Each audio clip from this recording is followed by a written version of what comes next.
First of all, thanks for our guest who agreed for an improvised scheduling talk here. And the project of the Holodomor, the great calamity in Ukraine, in Soviet Ukraine, 1932-1933, over the last 30 years has turned into a major issue in Ukrainian historiography, Soviet historiography, and historiography of mass violence in general. Debatable among historians and archivists and politicians, a topic that always bring the goods. But what is fascinating for us as historians and scholars of the Soviet Union, that there's still so much to study in the Holodomor, the great famine in Ukraine, so much material to cover in the archives, in memoirs and diaries and everything that is keep coming up. And nobody is better to present some aspects of it than Dr. Andriy Kohut, the director of the SBU archives, the former KGB Special Security Services in Ukraine over the last few years, an authority on mass violence during the Stalinist era, the author of many articles on mass deportations, KGB operations during the late Soviet era, and of course the calamity of the Holodomor in Ukraine. And also I have to add a great friend of Stanford, always helpful to us, and one of the people who really made this amazing archive open to researchers from all over the world, a model of collaboration and openness that we wish would be the case in all other archives in the former Soviet Union. Thank you so much, Andriy, for giving us the presentation today. Thank you for invitation. Good morning or good afternoon. I'm honored to present one of the last research that fundamentally, I hope, reconceptualize our understanding of GPU. It's how the Soviet secret police was called in 1930s, a role in Holodomor. This research reveals a systematic mass operation that remain unrecognized and unanalyzed within the archival records, although the evidence was present all along. Let me begin with a striking anomaly. This emerged from the state archives of Ukraine Security Service, which kept the former KGB archives, and Amir also talking about our collections. In November 1932, something extraordinary occurred in the Ukrainian countryside. GPU arrests had remained relatively consistent, around 2,000–3,000 per month through summer and autumn, and then they suddenly exploded. 14,230 arrests in a single month, a five-fold increase, and if you look into the table, the GPU organs show side by the militia organs, and this explosion not happens with arrest, what was done by the militia. The magnitude of this surge demands explanation. Why did repressive measure escalate so dramatically? What triggered this transformation? And most importantly, what does this reveal about the mechanism through which the Holodomor was implemented? And most until now, historians have noted GPU repressions during the Holodomor. The participation of these organs as key institutions has been reflected in general histories and educational publication. However, this operational pressure is a term from the Soviet records, as the GPU itself termed its activity during the winter 1932-33 had not been recognized for what it truly was. A mass operation of the Soviet secret police, comparable in structure and systematization to the operation that would define the Great Terror of 1937–1938. This reconceptualization represents a significant scholarly clarification. It substantially deepens our understanding of Holodomor mechanism. My research established three interconnected arguments. First, the GPU or Soviet secret police conduct a centrally planned, systematically implemented mass operation during the winter of 1932 to 1933. An operation that commenced simultaneously with other repressive measures aimed at maximum grain extraction from Ukraine. Second, this operation demonstrates all the characteristic structural features that would later define Soviet mass operations, from the phased Communist Party initiation to the manipulation of quantitative indicators. And third, and this is perhaps the most significant finding, statistical and spatial analysis revealed an almost perfect correlation between the regional distribution of planned repressions and mortality rates from the Holodomor in 1933. These findings significantly strengthen the argument for the intentional rather than spontaneous nature of Holodomor. The opening of Soviet archives following Ukraine's independence has significantly advanced Holodomor studies. These studies have integrated into global genocide scholarship. This scholarly evolution has shifted discourse from the very recognition of mass famine to the detailed analysis of implementation mechanism and key structural characteristics. This trajectory reveals considerable potential for deeper understanding of famine as a genocide instrument, and for reconceptualization of the modernity of the Soviet system. Central to genocide recognition is establishing intent and documenting the dynamics of transformation from mass repression to genocide practice. Christina Hook's analysis of violence patterns through Stalin's correspondence confirms this escalation dynamics. This demonstrates not only the genocidal nature of Holodomor, but also provide methodological tools for studying similar transformation across different historical contexts. Norman Neimers, I hope that you very well know Norman Neimers as a very famous historian and scholar who studies the genocide. So he fundamentally shaped our understanding of the Holodomor's place in 20th century mass violence. His work demonstrates how integrating Holodomor studies into comparative genocide scholarship reveals patterns of state-orchestrated violence that transcend individual case.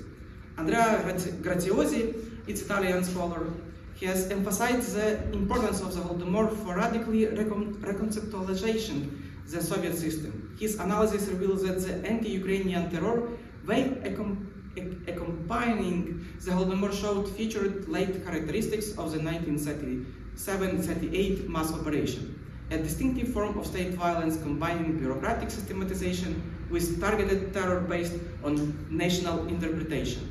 The scholarly trajectory from recognition to analysis reflects a broader shift in genocide studies, from documenting atrocities to understanding the mechanism through which states deploy administrative machinery, statistical planning, and coordinate violence to achieve political objectives through mass deaths. Our archives, or Sectoral State Archive of Security Service of Ukraine, preserves the former KGB archives.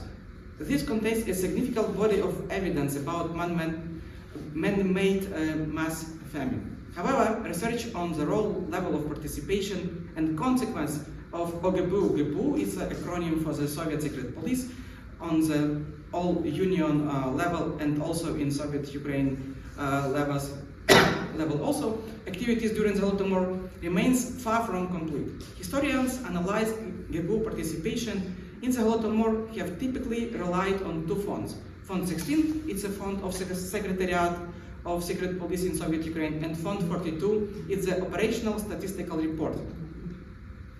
The preservation patterns are revealing. The Secretariat font for 1932 to 1933 contains only 3 files, compared to the next year to 1934, represented by 14 files. This dramatic difference is not noticeable and significant. So, body of archival evidence for 1932 to 1933 preserved in our archives is incomplete and fragmentary. Moreover, and this is crucial, the preserved materials, particularly statistics, most likely contain inaccuracies, distortion, and possibly data manipulation. The situation with the statistic fonts reveals a pattern, though one that the difference between years. The 1932 files appear to represent a collection of data prepared ad hoc at the request of the Republican leadership. By contrast, the 1933 files corresponds to mandatory reporting data.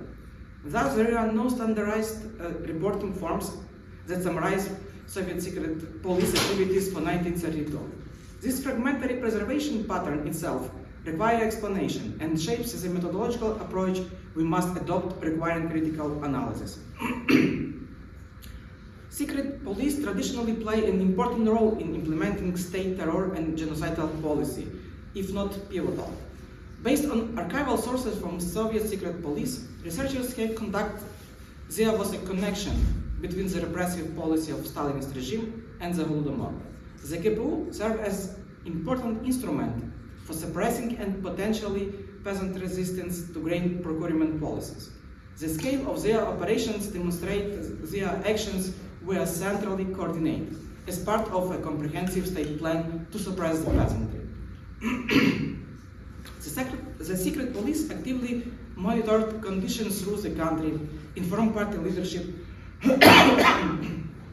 So GPU informed also party leadership about events and popular sentiments, participated directly in grain procurements, repressed those who opposed the communist regime food policies, and served as a key instrument for suppressing resistance to Kremlin policies. However, three critical research questions have remained insufficiently answered. First, to what extent are 1932 to 1933 repressions comparable with previous and subsequent activities? Can we characterize them as reaching a peak level of repression? Second question, were these repressions conducted as mass operation as occurred during the Great Terror? And third and last one, do regional priorities of GPU repressive measures correlate with the regional distribution of Holodomor victims? My research addressed all three questions through systematic archival analysis, statistical correlation, and spatial analysis.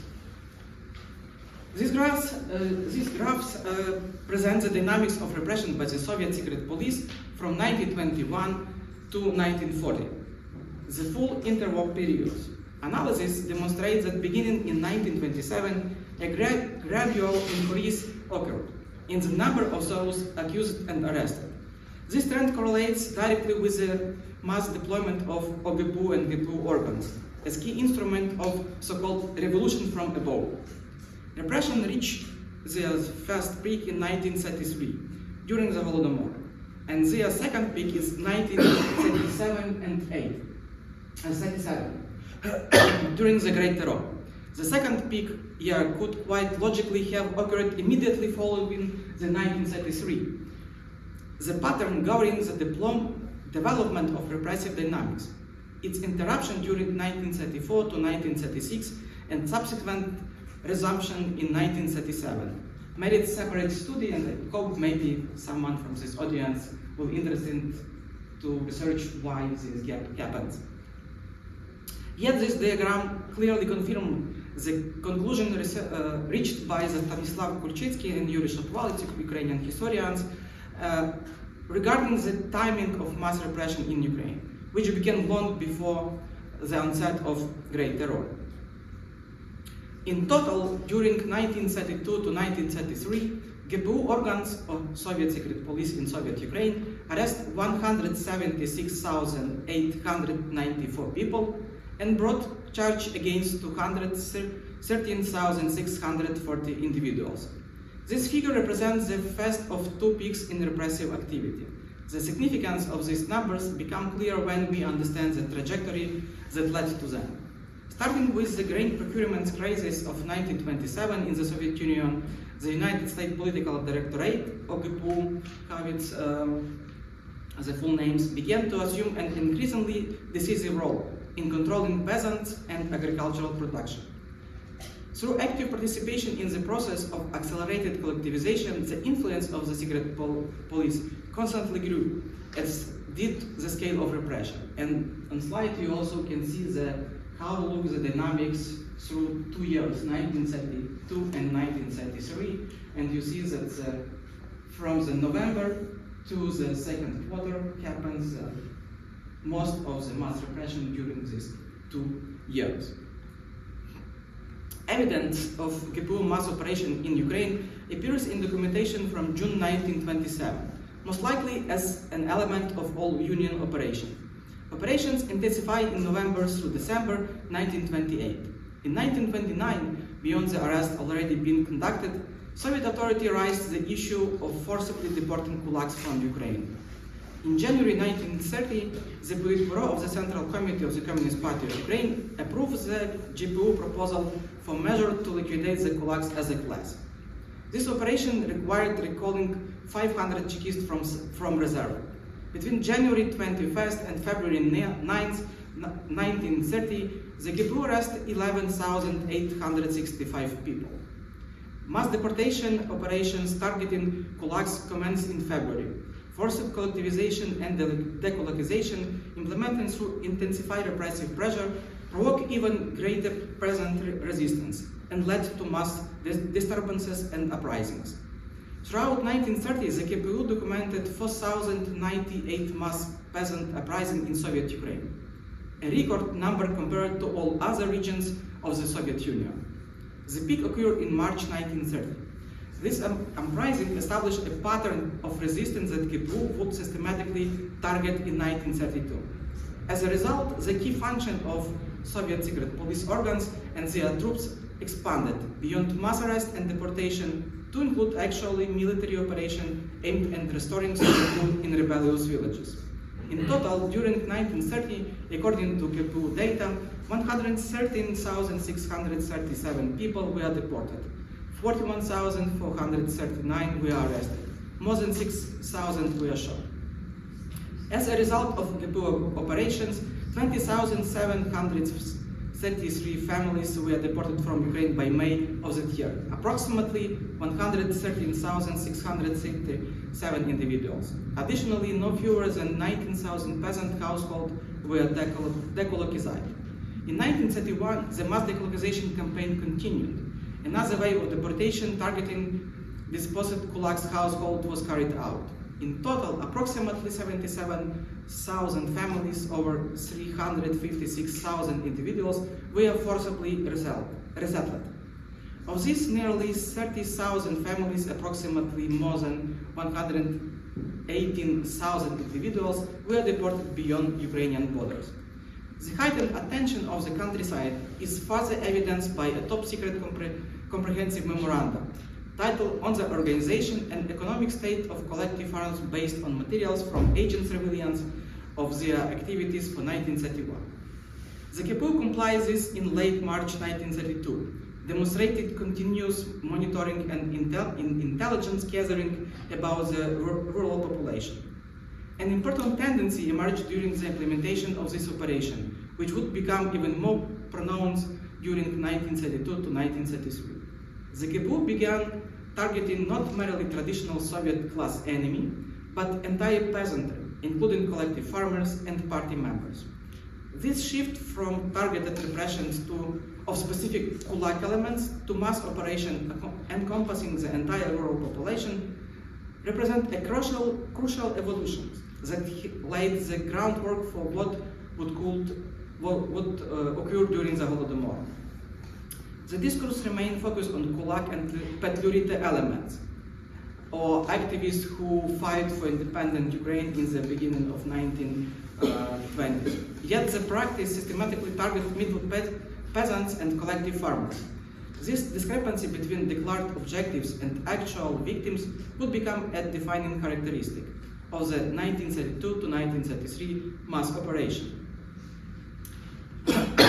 Let me now turn to the specific events of late 1932. The timeline and the actors involved are crucial for understanding the systematic characteristic of the operation.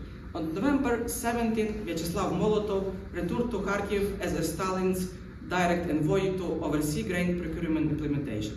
The next day, November 18, under Molotov pressures, the Politburo of the Central Committee of the Communist Party of Ukraine adopted two resolutions. The first one was called on measures to strengthen grain procurements, was of general nature. The second one, it's much more important. They was called on the liquidation of counter-revolutionary nests and the defeat of kulak groups. And this resolution instructed the GPU, or Soviet secret police in Soviet Ukraine, to conduct a repressive operation. It directed Redens and Kosior is the head of GPU as the first secretary of Communist Party in Ukraine, to develop by November 23 a special operation plan for the liquidation of the main Gulag and Petlurite nests. The GPU was also adopted to conduct operation against collective farms, accountants, disrupting grain procurements. Approximately 300 people were to be repressed. On November 22, Stanislav Radens, chairman of the GPU, submitted to Stanislav Kosior a memorandum entitled on measures for conducting operational pressure on Gulag Petlurite and counter-revolutionary elements. The memorandum contained a detailed operation plan requesting for Politburo approval. Radens reported that all resources of the Chekist apparatus had been mobilized for uncovering the organizing counter-revolutionary leadership and Gulag Petlurite insurgent underground. On December 4, Vsevolod Baletsky, it was the deputy head of All-Union Soviet Secret Police, arrived in Kharkiv as a GPU plenipotentiary representative, assuming control of the GPU activity in Soviet Ukraine. On the next day, on December 5, Baletsky issued Operational Order Number 1. Also, the order has not been found in archives, but reference in other GPU documents allowed partial reconstruction. The primary task was executing an immediate breakthrough, exposure and defeat of the counter-revolutionary insurgent underground and delivering a decisive blow against all counter-revolutionary Gulag Petlurite elements.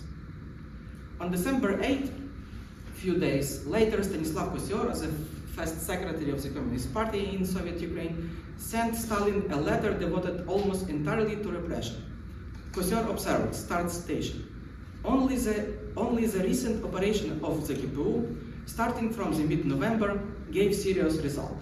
End citation. Through this letter, Kosior effectively acknowledged that mass repressions became a crucial instrument of grain procurement. This map visualizes the November 22nd operational plan, submitted by Radens to the Ukrainian Communist Party Central Committee. So you can notice the distribution. Kharkiv and Kyiv region or Oblast receive the highest quotas, 89 causes for liquidation in Kharkiv and 80 in Kyiv.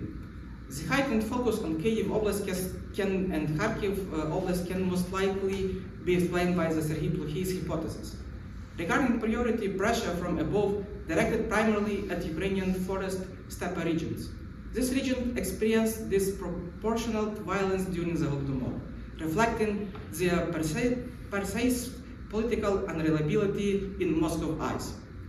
The plan was specific and quantified, not general directions but precise numbers for each region.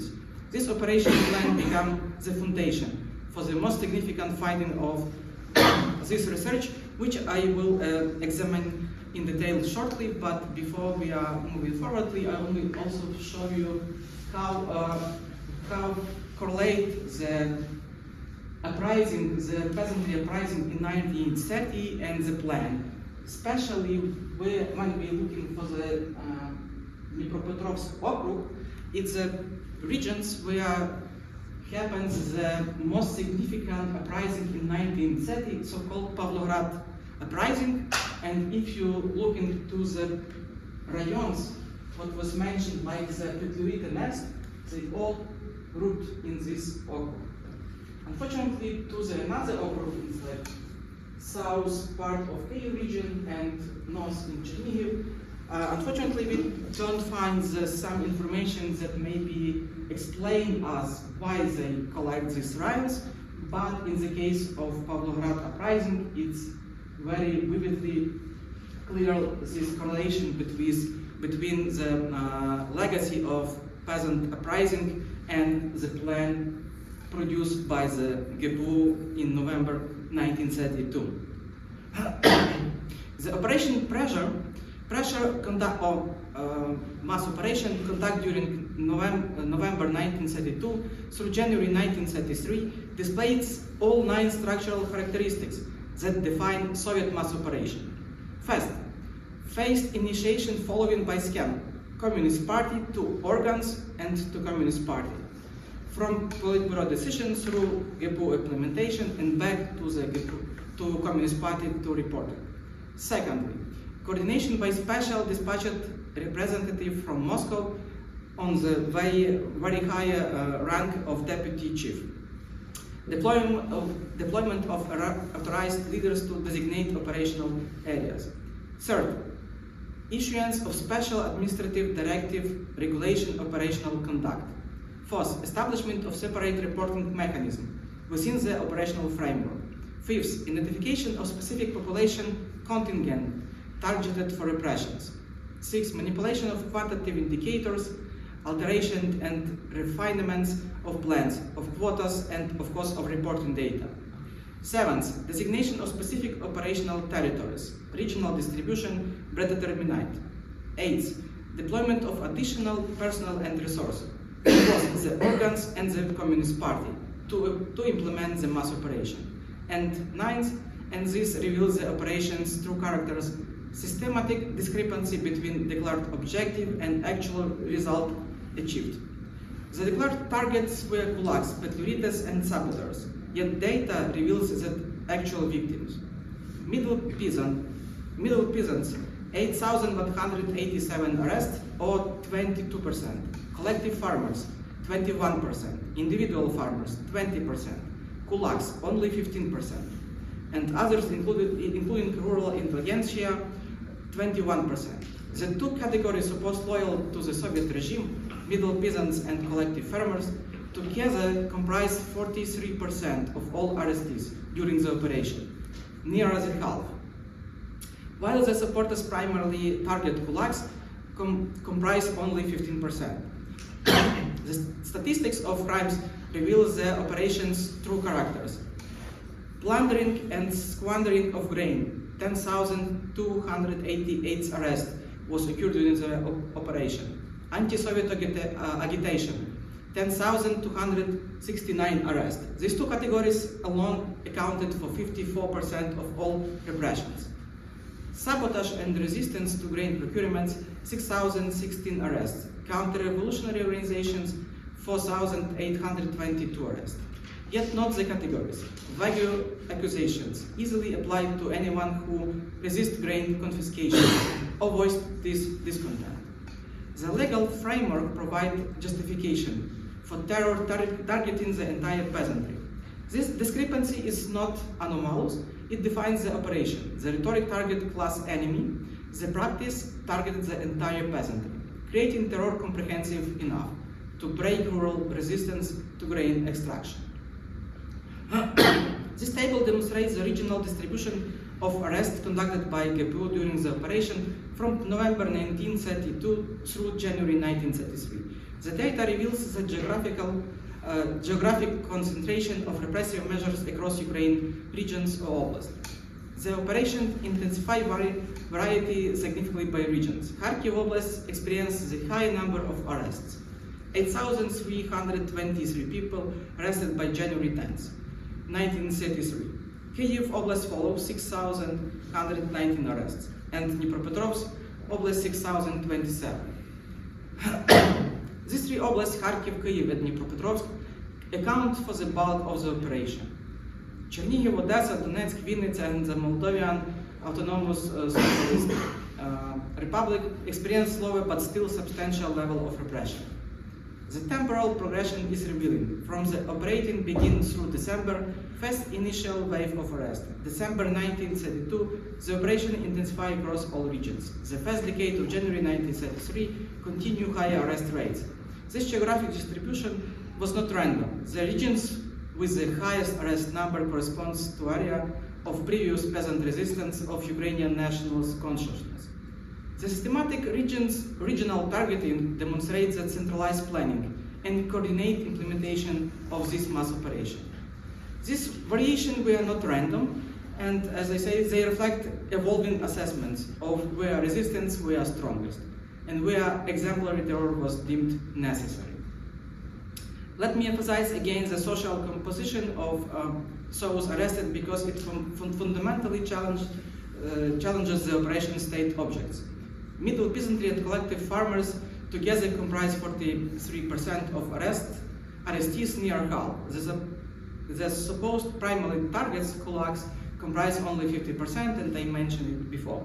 Additionally, category included individual farmers, rural intelligentsia, former petrolites, and others. But the core finding is clear. This was not a target operational against class enemy. This was mass terror directed at the peasantry as a whole, to enforce grain extraction and suppress any possibility of organized resistance. The operation quantitative results far exceed initial plans. At least more than 40,000 people were arrested during the 2 months operation. This was 13 times more than the operational plan targeted, and over 130 times more than the Central Committee initially demanded to repress 300 individuals in the November 1932. The GPU objective was to suppress any expression of dissatisfaction with the regime's Moscow-imposed policies, while maximizing terror against both collective farmers and individual farmers. The mass operation of November 1932, January 1933 created the precondition for subsequent Communist Party measures aimed at maximum food confiscation. This directly influenced and intensifies the trajectory of Holodomor. The quantitative analysis of this research used data from the MAPA project, from Harvard Ukrainian Research Institute and the Institute of Demography of the Ukrainian Academy of Science. This post-project provides comprehensive demographic reconstruction based on archival and statistical documents, enabling systematic correlation analysis between repression and mortality. I express particular gratitude to Oleg Golovina, who provide demographic reconstruction data, and Kost Bondarenko from Harvard, who helped me with creating the map what you saw before. The analysis drawn on multiple archival sources from our archive, from Sectoral State Archive of Security Service of Ukraine, from fonts what I mentioned, and cross-reference with demographic data and spatial information about regional boundaries. The analysis examines 4 key relationships. First, planned cases for liquidation according to the November 22nd operation plan. Second, actual arrest during the 3 months operation, November through January. Third, direct population losses in 1933 due to the Holodomor. And fourth, the relationship between absolute numbers and per capita rates. Understanding this relationship is crucial. They reveal not only what happens, but how it was planned. As discussed earlier, these sources are fragmentary, they contain inaccuracy and possibly manipulation. Yet through systematic statistical analysis, patterns emerge, and patterns that reveal underlying realities. The scattered plot compares planned targets with actual implementation. Each point represents one oblast. The horizontal axis shows planned case, and the vertical axis shows actual arrests. Notice the strong correlation. Regional GPU departments largely fulfill their assigned quotas. However, rank change reveals important dynamics. Kharkiv and Kyiv maintain their top position as planned, and you can see Kharkiv at the top, the right top corner, and nearest Kyiv. But Dnipropetrovsk rose dramatically, indicating intensified operation beyond the initial plan. Vinnytsia, conversely, shows an interesting pattern, which we will discuss shortly, and anomalies that help us understand the operation's systematic characters. This correlation demonstrates that this was not chaos, not spontaneous local actions, but centrally coordinated implementation of planned operation. Now, we reach the central finding of my research. What you are looking at is the most striking statistical relationship I have encountered in the case of archival research about Soviet repression. Think of this diagram at the map, but instead of geography, we are mapping planning against outcomes. Each point represents one oblast. The horizon axis shows the number of cases the GPU planned for liquidation on November 22nd, 1932, and the vertical axis shows the actual deaths, the direct population loss due to the Holodomor in that oblast during 1933. Notice how all the points line up almost perfectly along the diagonal line. The statistical measures confirm what the visual pattern suggests. Spearman rho equals 0.9524. This is a near perfect correlation. In social science research, correlation above 0.7 are considered strong.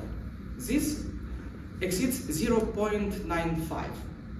The Pearson correlation coefficient, which measure linear relationship, equals 0.8917, also very strong. What does this mean? It means that where the GPU planned more arrest, more people die in the famine with a near perfect statistical correlation. This correlation is not evidence of direct causation in the simple sense. The GPU did not directly kill all famine victims. Rather, it demonstrates beyond reasonable doubt that Moscow planning was systematic, coordinated, and designed to achieve specific outcomes in specific regions. The GPU operations and famine were not separate phenomena. They were coordinated instruments of a single policy aimed at breaking the Ukrainian peasantry capacity for resistance. It's like the same data, but in other way. This spatial visualization reinforces the statistical finding. The lower indicators, like here, solid field shows the geographic distribution of arrests. The upper indicators, this one, with slant line patterns panel, show mortality patterns. Notice the correspondence. Higher arrest regions correlate with higher mortality regions. The terror was targeted, strategically focused on regions deemed most problematic, most resistant, and most strategically important. This strong correlation does not imply completely uniform across regions. Regional variations exist, and examining them help us understand the complexity of the phenomenon. Vinnytsia Oblast presents an instructive case. Despite showing considerably lower repressions result during the GPU operations, Holodomor mortality in 1933 remained extremely higher in this region. This apparent anomaly reflects Vinnytsia status as one of Ukraine's agricultural productive regions, but also a border regions. As such, it faced particularly intense pressure for grain extraction that operate independently of and in addition to GPU repressive operation. Multiple instruments of terror functioned simultaneously in this region. Other regions display variation based on factors including population density, agricultural significance, and historical pattern of resistance to Soviet policies. These regional differences do not undermine the overall correlation between planned repressions and mortality. Rather, they demonstrate that the Holodomor resulted from multiple coordinates causes.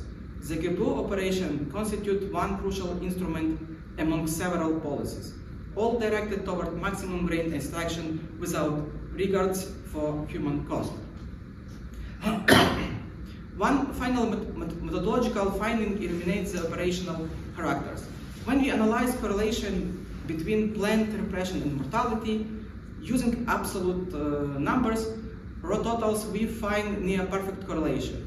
Rho equals 0.9524, and I mentioned it before. However, when we calculate the same relationship using per capita rates, arrest per 1,000 populations, deaths and also deaths per 1,000 populations, the correlation vanished. Rho equals negative 0.0952, essentially no correlation. Why does this happen? It demonstrates how terror was planned. Moscow did not say arrest 0.5% of the population in every oblast. They said arrest this many people in this region in absolute number as part of a centralized plan. Consequently, regions with large absolute numbers of arrests but smaller population like Vinnytsia experience catastrophically higher per capita mortality rates than regions with similar absolute numbers but larger population. This is how famine becomes genocidal, not through proportional deprivation across all population, but through strategic application of absolute quantities of violence to specific target population, creating different mortality rates that destroy particular communities while leaving others relatively intact. The correlation between planned repressions and absolute deaths proves central coordination.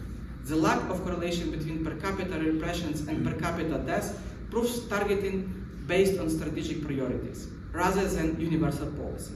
This is a mechanism of bureaucratize the genocide. Let me synthesize the key finding of this research. First, analysis of GPU of Soviet Ukraine repression dynamics during 1921 to 1940 demonstrates that the Holodomor of 1932-1933 constitute the first peak period of repression, when the number of accusations and arrests reach maximum level comparable to the Great Terror. Second, the GPU conduct a systematically planned mass operation during November 1932 through January 1933, displaying all 9 characteristic structural features of Soviet mass operation. Third, the operation targeted the entire peasantry, despite rhetoric about Kulak Petlurita elements. Data was systematically falsified to align practice with ideology. Fourth, statistical and spatial analysis reveals an almost perfect correlation.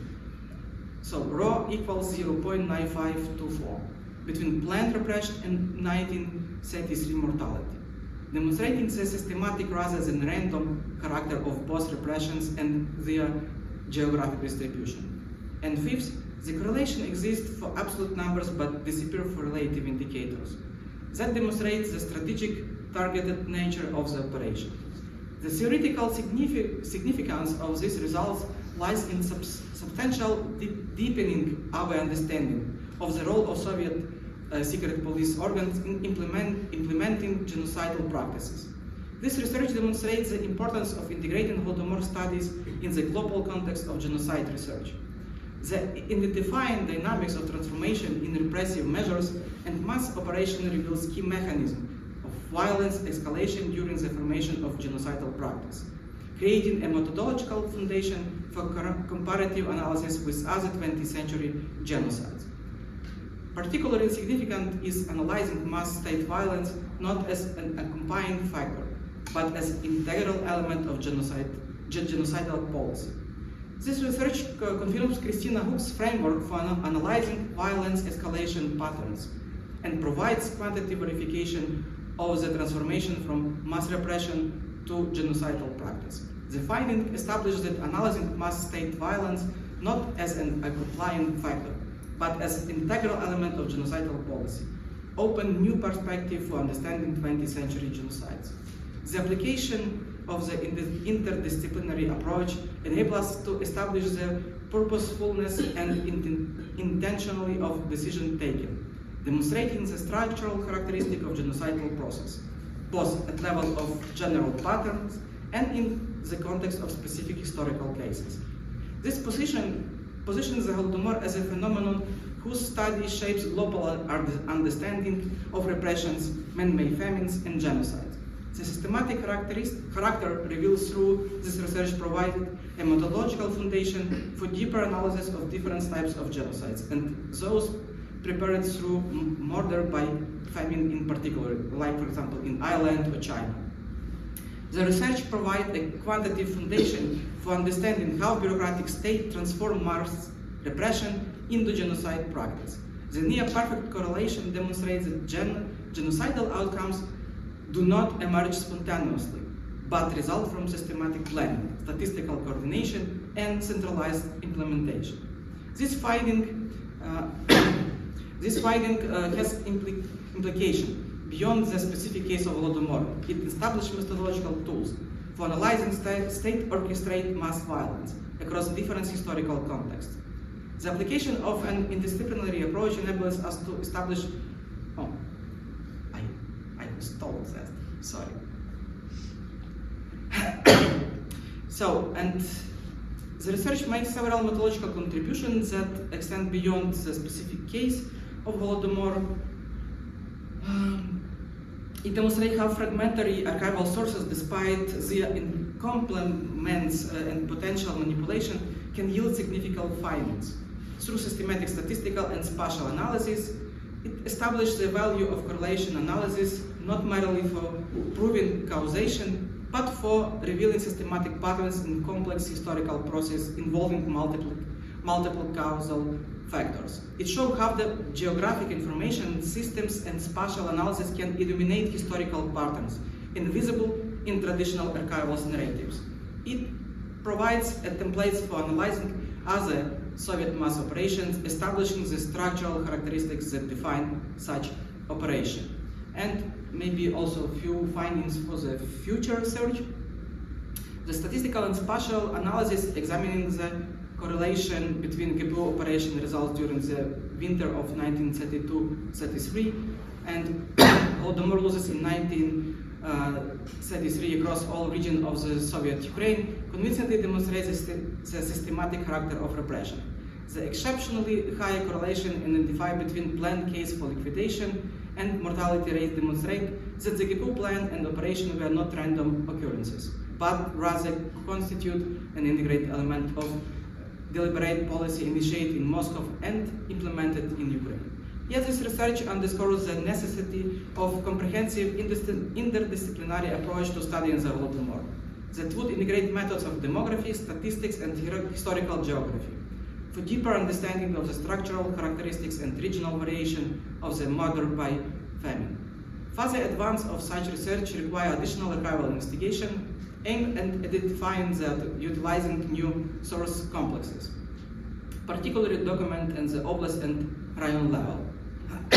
The anomalous cases such as Vinnytsia Oblast demand particular attention. Such analysis may open new perspective for understanding the differentiated application of repressive mechanisms in various regions of Soviet Ukraine and Soviet Union as well, and the impact of the overall pattern of Holodomor.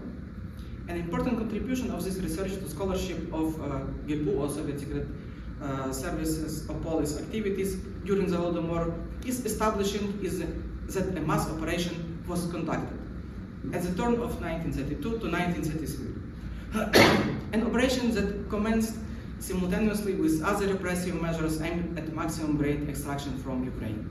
This reconceptualization of the repressive measures represents a significant clarification that substantially deepens our understanding of Holodomor mechanism. So, these findings significantly help us understand the nature of Holodomor. The GPU mass operation created the precondition for also to understand better how another Communist Party measure aimed at maximum food confiscation works, which directly influence the intensity and trajectory of the famine. Also, GPU repressions became one of the important factors that caused the Holodomor. The current state of research does not provide grounds to assert that the alone directly determines the regional distribution of the demographic losses in 1933. Yet the virtually perfect correlation between operational plan and regional distribution of 1933 mortality demonstrate beyond reasonable doubt that Moscow planned not merely grain extraction, but a coordinated assault of the Ukrainian countryside that combined multiple instruments of terror. The winter of terror that GPU mass operation during the Holodomor reveals the bureaucratic systematization of genocide practice. It shows us how modern states can deploy administrative machinery, statistical planning, and coordinated violence to achieve political objectives through mass death. This research demonstrates that the Holodomor was not the result of policy failure or unintended consequences, but rather the outcomes of deliberate decisions, systematic planning, and coordinated implementation of multiple repressive mechanisms, of which the GPU mass operation was one crucial, quantifiable component. So, thank you for your attention.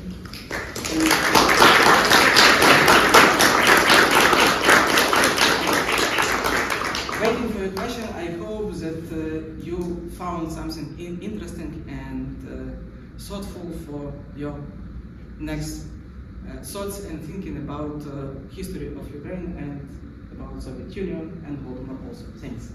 Thank you, Andriy, for this whirlwind presentation of the Holodomor. Open for questions, please. Well, first of all, thank you for the presentation. I'm curious if you encountered any instances in your research where the regional GIPO offices either under or over-reported their arrests or liquidations. Either, I mean, in that if they were under-reporting, maybe they had kind of gone over their quota and wanted to demonstrate that, or they didn't feel like going out and arresting as many people and just told the central office. But it's a great question. Yeah, you mentioned that they weren't always accurate. So yes, they exactly not accurate, especially if you're looking for numbers, especially for January 10th and, for example, January 25th for Kharkiv region. In January 10, they report about 8,323, but 15 days later they reported about 7,273. So 1,000 people disappeared. And also, for example, I don't mention in my lecture and not show in slide, if compare the data, for example, from Chernihiv region with data what was preserved and reported in the Republican level, they also different. Local data was higher than it was reported on the Soviet Republican level. All this data what I use in my analysis, they came from the reports from the Soviet Ukraine level to the communist leaders and to Moscow. So I not use, unfortunately, in regional levels, I only found information about Chernihiv region, that's all. But if you compare the Chernihiv region reports with what they mention in these common reports, they're completely different. But even I also can say you even more. For example, when we back to the slide to this slide, it's also very interesting because I mainly for most of these variables I use the data from our archives. But for some years I can't find the data from in our archives. So I use the data published by Mozokhin in book about statistical results of Soviet secret organs activity. And when I compare the data from our archives for those years what we kept information with the data from Mozokhin, it's also very interesting. For different years, difference is different. Sorry for this, a lot of difference, but for some years, difference only for like few hundreds. For some years, it's for few thousands and 10,000. So, when you work with Soviet statistics and Soviet data, you always need to remember that nothing true you can find here. But it's not mean that we can study or research nothing based on that. If you compare different variables, it's help you understand the trends, understand dynamics. And why I grade this, when I started thinking about this research topic, and it was clearly that we can't trust to the Soviet statistics, even when we're talking about secret police or Soviet secret services. Yes, we don't trust for this data, but dynamics show us what changed and how changed.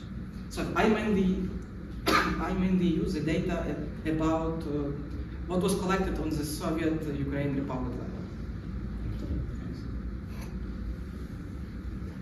Yes, thank you so much for this great presentation, especially for using this scientific approach, very emotional and very tragic piece of Ukrainian history.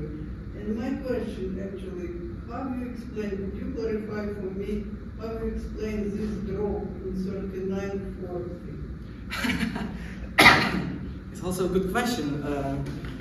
I think about it, but so as I mentioned earlier, it's a good topic to research of one of students or maybe PhD students from Stanford. from everywhere to try to find the answer to these questions.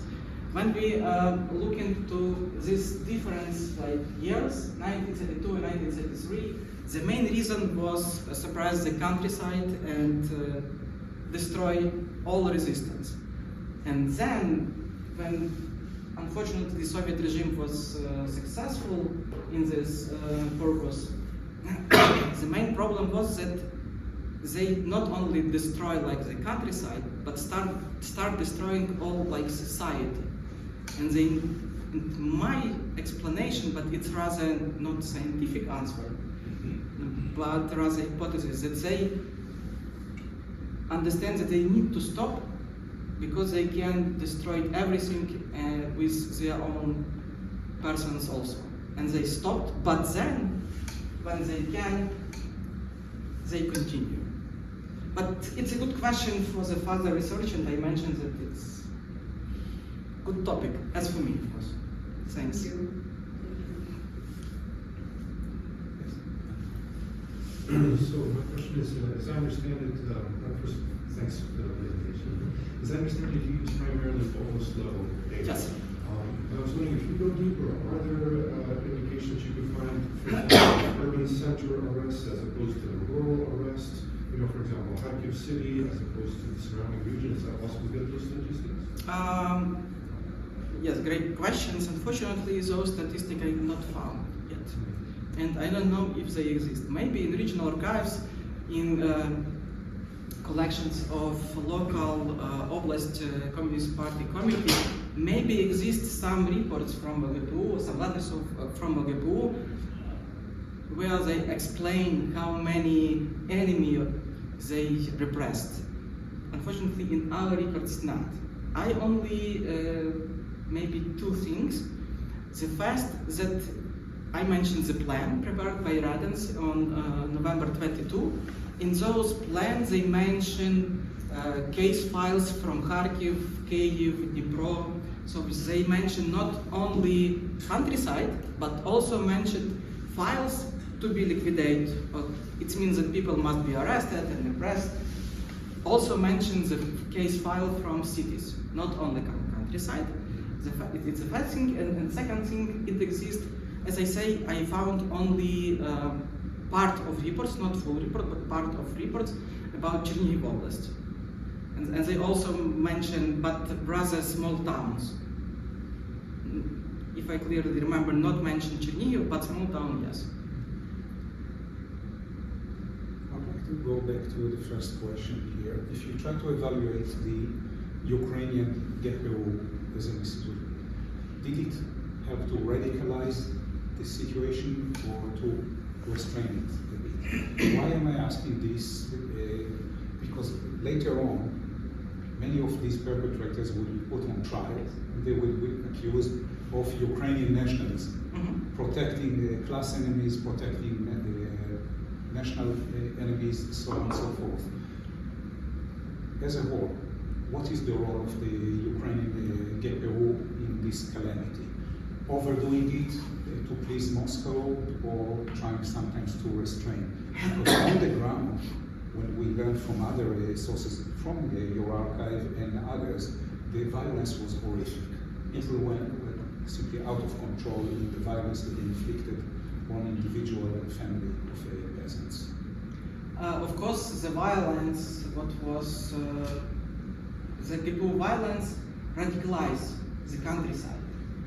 But because it happens after like 3 years of repression, year by year, and when I started describing the operations, what first of mass operation happens in the 1927, 1928, it means that during these years from 1927 until 1932, a lot of people who can active in opposition, in uprising, in so-called Volinka, and so on and so on, their like numbers and level in the villages was very low, because most of them was repressed, deported, decolonized, and sent outside the Ukraine. So yes, the arrest radicalized, the countryside, but because those who can take part on this protest was very small. The number of these uprisings and different disturbances not so high as it was in 1930, for example. And inside the ghetto, at a certain point, there are reports, internal reports, that things are out of control, that they are losing control, that it's becoming chaotic and random. No, when we talk about 1932, it's not happens. They, unfortunately, they prepare. For example, I mentioned the troops of GPU. It's like an infantry of GPU, or like внутренние войска. Internal troops of GPU. So after the 1930, and this is a map of the mass disturbances in the beginning of 1930. After all these mass disturbances, GPU start preparing and start training their internal troops. And they, in 1931, they start a huge training game for their internal troops.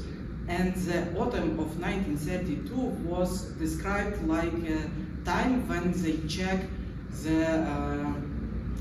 what the level of training they spent, what they need, and so on. So they train a lot of troops. And yes, during the 1932, for example, especially in Vinnytsia region, also very interesting here. So in Vinnytsia region, some uprising happens. Even some villages was taken by insurgents, but it's not take more than few days.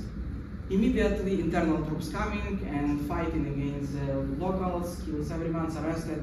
That's all. So this was not. It's not a lot of cases, but it shows how the system prepared to what happens in 1932 during the 1931 after this huge uprising that happens in 1930. No question? If no more questions, then please join me in thanking.